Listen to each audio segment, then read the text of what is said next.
Texas were a key theme in the final presidential debate, and while 4 out of the 5 candidates were keen on cutting taxes, they came up short of concrete measures to shore up lost revenues. Here now to talk to us more about taxes is tax expert Tammy Lipana, the Tax Committee co-chair for the Philippine Chamber of Commerce and Industry. She is also a member and past president of the Management Association of the Philippines Tax Committee. Joining us now from our Rockwell studio in Makati. Good to have you with us, Tammy. Thank you so much for joining us.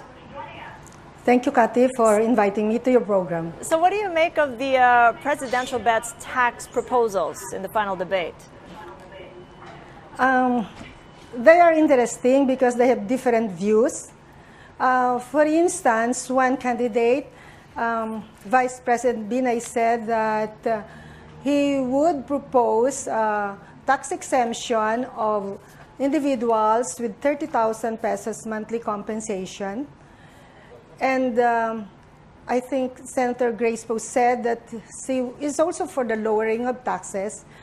But to be able to do that, she intends to form a tax reform committee so that the matter can be studied carefully.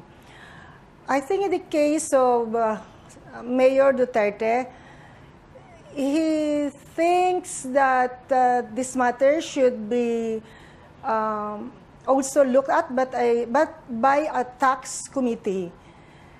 So he's not in favor of lowering tax rates right away because of the possible implication on the government's revenue.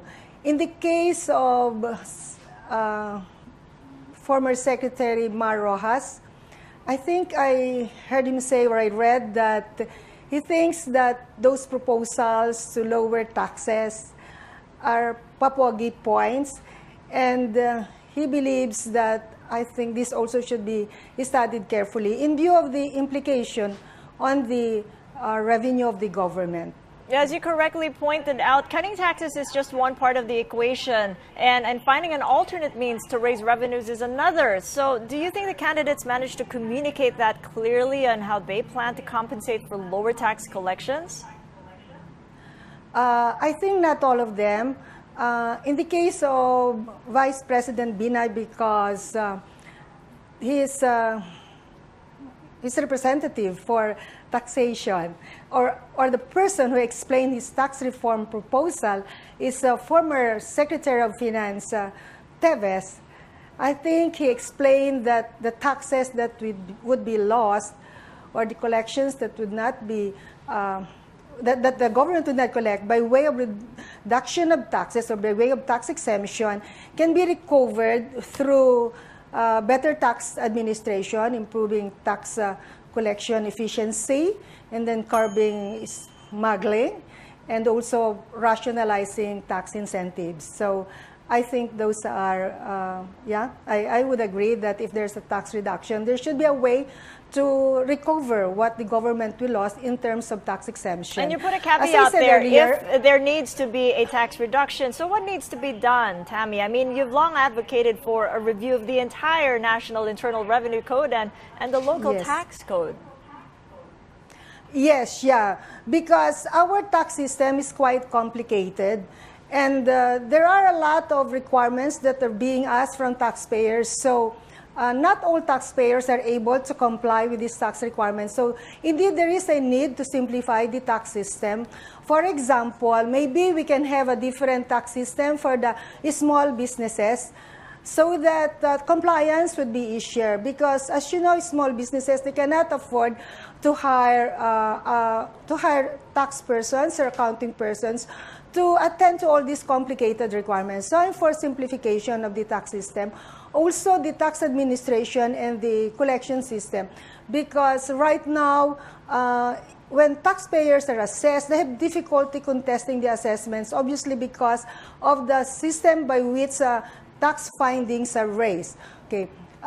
Secondly, I would also look at simplifying or rationalizing the tax the investment incentives program. Right now, there are different tax incentive schemes, and there are several entities, government entities, or investment promotion agencies that take care of this. So I am for the rationalization of the tax incentive. And I think for this purpose, we can look at what the other countries in the region are doing, so that exactly, because that's what we're being compared up against. I mean, let's take a step back for a moment here and assess how we got here. Really uncompetitive taxation, both in corporate and income taxes. Our corporate tax rate 30% higher than our ASEAN peers. Our personal income tax rate, especially for the low income levels, have been inequitable. Yeah. Actually, our effective tax rate appears to be the highest because, for example, anything above 500,000 pesos in terms of taxable income for individuals, this is already taxed at the rate of 32%.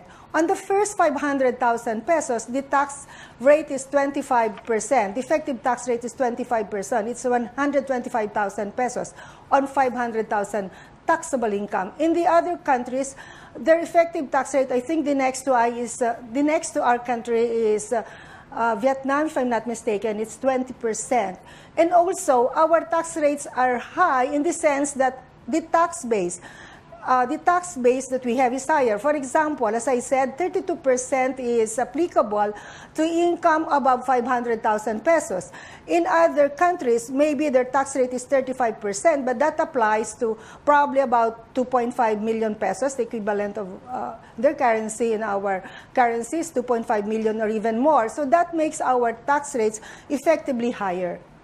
And finally, under your watch, with the BIR task force, I know that you fast-tracked the BIR's tax education and information campaign. So what do you think needs to be done in, say, the first 100 days of the new leadership in the path towards a tax reform? Okay. On the first 100 days, I think I am for the formation of a group which would really study what needs to be reformed.